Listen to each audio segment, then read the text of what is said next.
high school I attended held a mandatory summer camp when I was a freshman.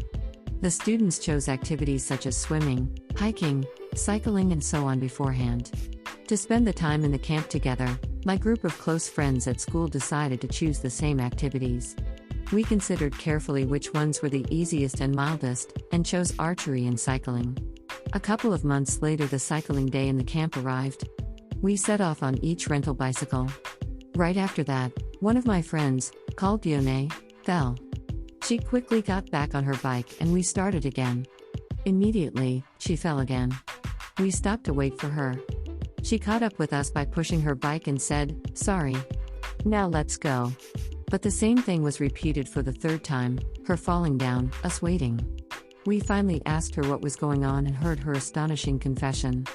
She said, "I can't ride a bike." We gaped. Being unable to ride a bike was nothing, but why did she choose cycling among all activities then? And telling us now? We pressed her for an explanation why she didn't just say so when we decided on cycling.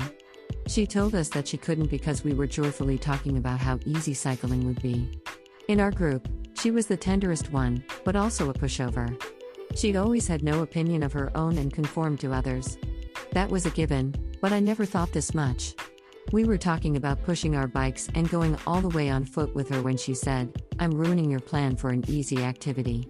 I can't make you walk all the way because of me. Please ride on. I think I can manage along the way." "I'm sorry." "Sorry." We mounted on the bike, not pedaling but walking while Yone kept falling and saying sorry for a million times. Her indecisive, weak-minded attitude has gradually gotten on my nerves. A girl of other group whom I had barely talked before pedaled back toward us. She had something to ask me. I answered and chatted, and we hit it off instantly. When I realized, I pedaled with her separating from my group. I stopped to wait at the foot of the downward slope and heard a scream.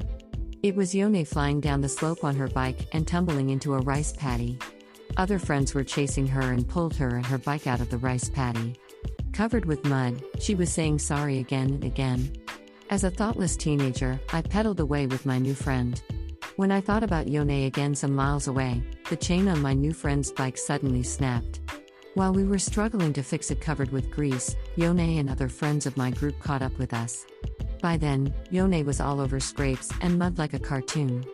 We ended up pushing a bike and walking together. A teacher came to us from the goal and reprimanded us, as we were incredibly late.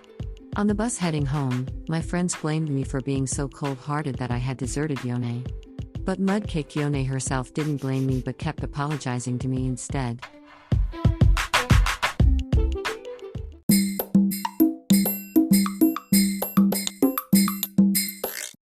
Audiobook, Japanese Dream by Hidemi Woods on sale at online stores or apps. Apple, Audible, Google Play, Nook Audiobooks, 43 available distributors in total.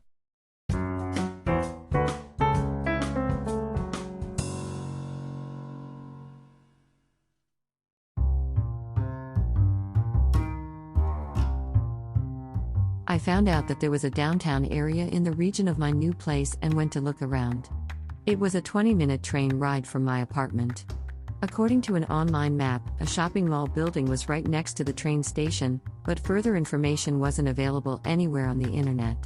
When I actually got off the train and stood at the station, my jaw dropped. A shopping space that had been called a mall on a map was a one-story shabby building with few stores. It was like a swap meet, rather than a mall. The main street in front of the station seemed to be caught in a time warp. I felt back in time walking through the old, forlorn shops. Murmuring downtown? Can't be. I decided to try another shopping mall about a mile off. After I walked for 25 minutes through rice paddies and vacant lots, a huge suburban shopping center appeared. It was what we called a mall. I felt greatly relieved that I found a place to shop for my life in a new town. The shopping center had the free shuttle from the station. My long walk was totally lost labor.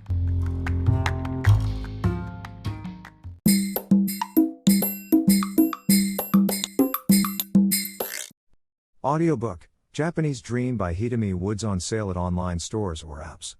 Apple, Audible, Google Play, Nook Audiobooks, 43 available distributors in total.